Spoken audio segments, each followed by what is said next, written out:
share a little bit about the lending process, because as you're getting ready to purchase either your first home or maybe you haven't bought in a lot of years and the world has changed a lot in lending, so just get ready to submit a lot of paperwork that you probably didn't have to do before.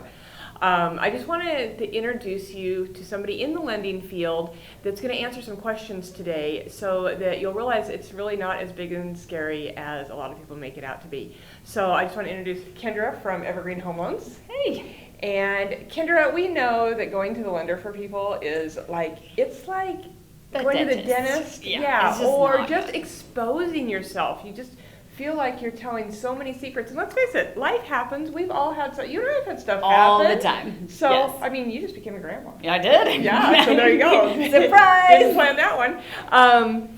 So I just want to have these guys know what to expect and realize that we don't judge anybody. No. Absolutely not. So, but this is the first piece that I like to get done after you and I form a relationship and determine that we can work together, is to have you work with one of our lenders so that scary piece is out of the way, and then we can have fun and we can go shopping.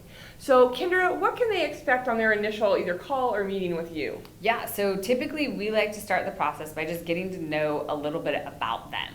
What are we looking to accomplish? What are the goals? What are we comfortable with as far as a monthly payment?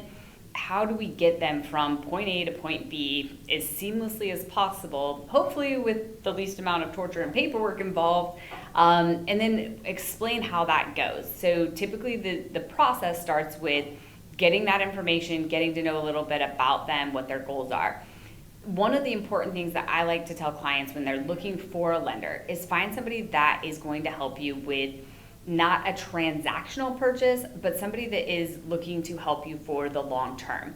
Your lender should be somebody that you have a lifelong relationship with, that knows what your financial goals are and can help you achieve those. Because a transactional lender is just going to do the loan, not give you many options, and you're just a number and a piece of paper moving forward. So that kind of goes back to that whole thing of when we talk about the Boise's Best team, that we've got our lender, our title people, our inspection people, that we all know every piece of the puzzle. Yes. So that we're all headed towards the same goal, which of course is to get the homeowner into their perfect home. Exactly. And build generational wealth that's going to, go further and help their families long term. So we want to find that person that can do that. So when you're interviewing lenders, make sure that you're finding somebody that is looking out for your best interest, who wants to get to know you and know what is important to you in the process. And then they will start doing the application, which is just getting your basic information: name, address, phone number, date of birth, where you live, what you do, just all those generic things. And then they're going to get paperwork. So we're going to ask you for some paperwork. Typically things like tax returns, W-2s, pay stubs, and bank statements. Those are typically the common items. Once we have those items, we're going to review those items with them and go over, make sure that all the information that we've received is correct, make sure the information on credit is correct, and then we'll go over the different types of loans and options that are best for them. If you're meeting with a lender and that lender is just telling you you're pre-approved, here's the letter, and they don't explain what type of loan, how that loan works, or have asked for any paperwork, or ask you for any paperwork, yeah. Those are all red flags. If the lender's not verifying what you're telling them, that can lead to you getting a fake pre-approval, or what we call a pre-qualification, which means nothing was verified. We just issued you a piece of paper, and that piece of paper is worthless. Income and things are calculated differently for lenders than what you may expect. And so we want to make sure that we have all of those things dialed in up front, and that you're 100% ready to go, and we know for sure that loan is getting to closing and you're getting those keys. The last thing we want is somebody finding their dream home and then they can't actually get the keys. So we try to avoid that at all costs. Well, and I can tell you that we've never had a loan that we've done with you that has fallen apart at the table. That's the goal. That's goal, always yeah. the goal. So I know people get freaked out and maybe even back off of the home buying process because they're self-employed and they've heard all of those nightmares. And I'm not going to lie, being self-employed, it's a little bit tougher. There's some different hoops that we have to jump through. Let's talk about that a little bit. Yeah, if you're self-employed, the best thing that you can do is get with a lender early. That lender can help you analyze your taxes and see what deductions and write-offs are being taken, which of those are beneficial to you, which of those might be harming you from being able to purchase a home.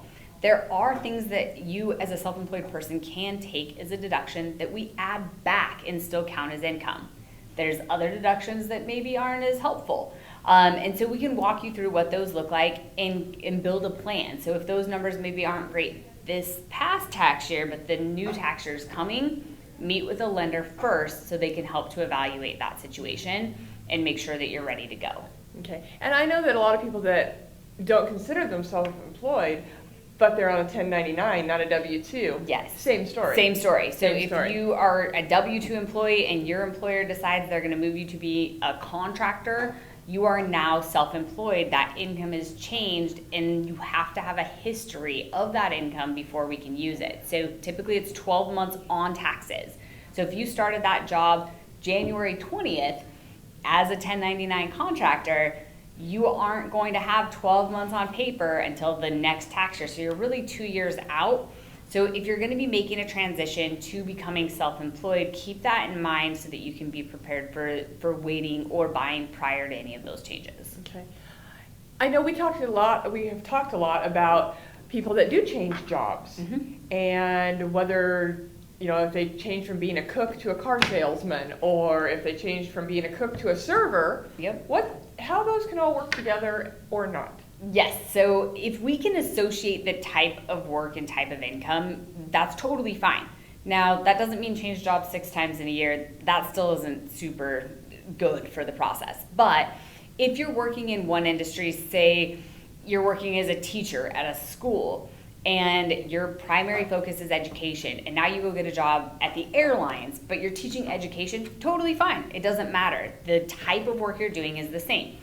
If you're going from being a pilot to a garbage man, might be a little trickier, but we might be able to say transportation, and they're both in transportation. So we're always going to look for job similarities to tie those jobs together. Ideally, we want a 2-year history of your employment to be in a similar line of work or industry. So it doesn't necessarily have to be both. It can be one or the other.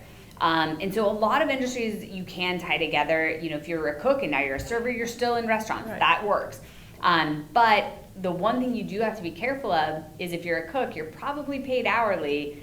If you become a server, now you're technically on tips, which kind of falls under commission, and you have to have a history of that type of income to use it. So it is always best if you're looking to change jobs and you're also looking to buy within the next 12 months, talk to a lender and ask them how that change might impact you. It's always better to know up front than it is to find out once you're ready to buy that you're not ready because we have to wait because of a job change. So reach out. Lenders are always happy to help, whether it takes us 30 days or 2 years to get you into a house. We're going to help build that plan and work with you hand in hand to get there. Excellent. Okay, so let's talk a little bit about bankruptcies. Yeah. Not a happy subject, but Yeah. but it happens. Life happens. Life happens to everybody. So let's talk about how that looks with, say, FHA versus conventional. Yeah. So if you've had to file bankruptcy because life happened to you, you're not alone. It happens to everyone. At some point, everybody's going to experience those setbacks in life. So if you have had to file a bankruptcy and that bankruptcy did not include a home, you can get qualified for an FHA loan after 2 years. So 2 years after the bankruptcy date, we can pull credit at 2 years and 1 day and start that application. If you're looking at doing an FHA and you did have property included in the bankruptcy, that period goes to 3 years if that property was foreclosed or discharged through bankruptcy. With a conventional loan, that waiting period is 4 years if you didn't have property included, 7 years if you did.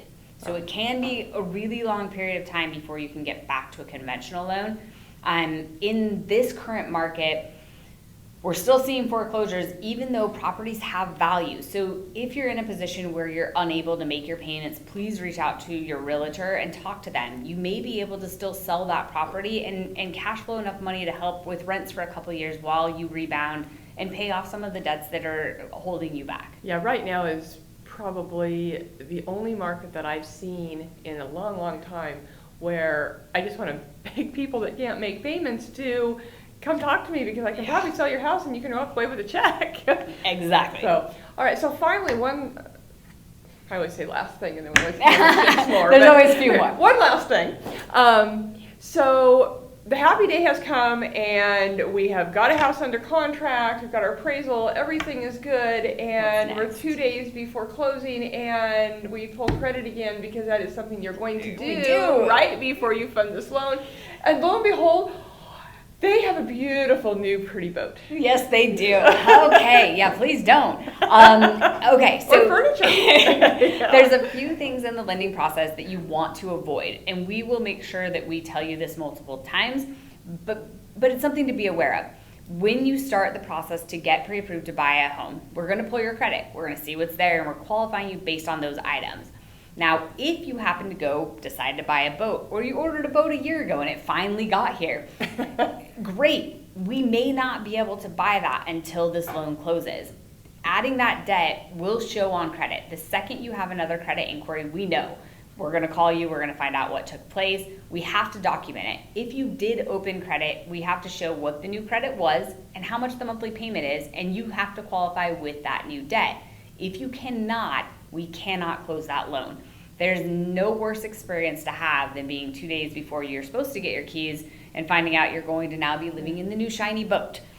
Not something you want to do. So please talk to the lender if you have any pending purchases or events upcoming. You're planning your daughter's wedding and you're going to put $30,000 on your credit card. Any of those things, please make sure you're letting the lender know so they can be prepared. So don't fall into the Kohl's thing of saving 30% on your purchase when you open a credit card. Just pay the 30%. Yeah, just for this period of time, you're better to do that.